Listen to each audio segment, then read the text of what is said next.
बदली म्हटलं की चर्चा होते ती किती दिले किती घेतले याचीच। सामान्य नागरिकांमध्येही अशा बदल्यांची उघड चर्चा ऐकायला मिळते। विशेषतः पोलीस आणि महसूल विभाग तर बदल्यांच्या बाबतीत खूपच बदनाम आहेत। मर्जीतल्या अधिकाऱ्यांच्या मोक्याच्या जागांवर वर्णी लावण्यासाठी अर्थात क्रीम पोस्टिंगसाठी आमदार, खासदार आणि मंत्र्यांकडे लॉबिंग केलं जातं। बदल्यांकडे भ्रष्टाचारांचं प्रकरण म्हणूनही पाहिलं जातं। मात्र राज्याच्या ग्रामविकास मंत्री पंकजा मुंडे पालवे यांनी या परंपरेला पूर्णपणे छेद देत प्रशासकीय बदल्यांमध्ये राज्याला एक नवा आदर्श घालून दिला आहे। पाहुयात एक खास रिपोर्ट। राज्यात गटविकास अधिकारी म्हणजेच बीडीओ तसंच उपमुख्य कार्यकारी अधिकारी या वर्ग 1 गटातील 45 अधिकाऱ्यांच्या चेहऱ्यावर आज समाधानाची छटा दिसून येत होती।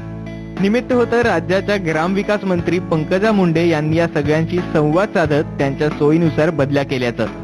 प्रशासनात दिल्या घेतल्याशिवाय काहीच बदल्या होत नाहीत हे पक्क ठाऊक असलेल्या या अधिकाऱ्यांना त्याचंच समाधान वाटलं तर नवल ते काय।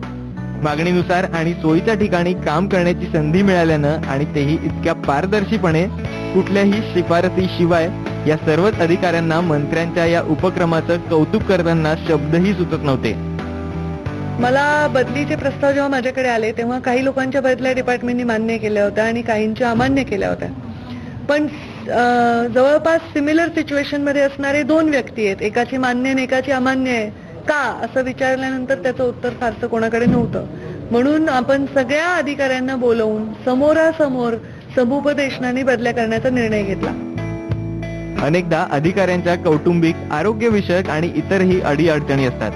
गैरसोयीच्या ठिकाणी नोकरी करावी लागत असल्यानं नाईलाजानं अधिकारीही मग गैरमार्गाचा अवलंब करून सोयीच्या ठिकाणी बदलीसाठी प्रयत्न करतात। यातून मोठी उलाढाल होते हे सगळे जाणतात।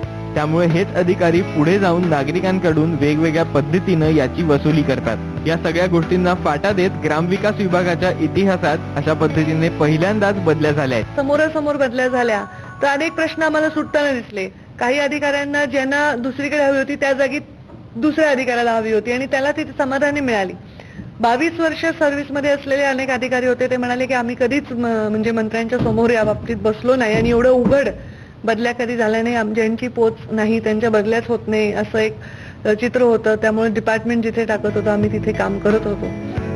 ग्रामविकास विभागामार्फत काही दिवसांपूर्वी अशाच पद्धतीनं बाल विकास प्रकल्प अधिकारी तसंच सहाय्यक गटविकास अधिकाऱ्यांच्याही बदल्या करण्यात आल्या होत्या। बदल्यांमधील या पारदर्शीपणामुळे भ्रष्ट आणि चिरीमिरी सारख्या कुप्रवृत्तींनाही निश्चितच आळा बसेल यात शंकाच नाही। राज्याच्या ग्रामविकास विभागाचे त्याबद्दल कौतुक करावं तितकं थोडंच आहे। आता राज्य सरकारमधील इतर मंत्री आणि त्यांचे विभाग याचं अनुकरण करतात हेच पाहायचं आहे। मारुती कंदले, साम टीव्ही, मुंबई। साम अपडेट मध्ये आपल्याला इतरही घडामोडी पाहिजेत, मात्र इथे वेळ झालीये एका ब्रेकची।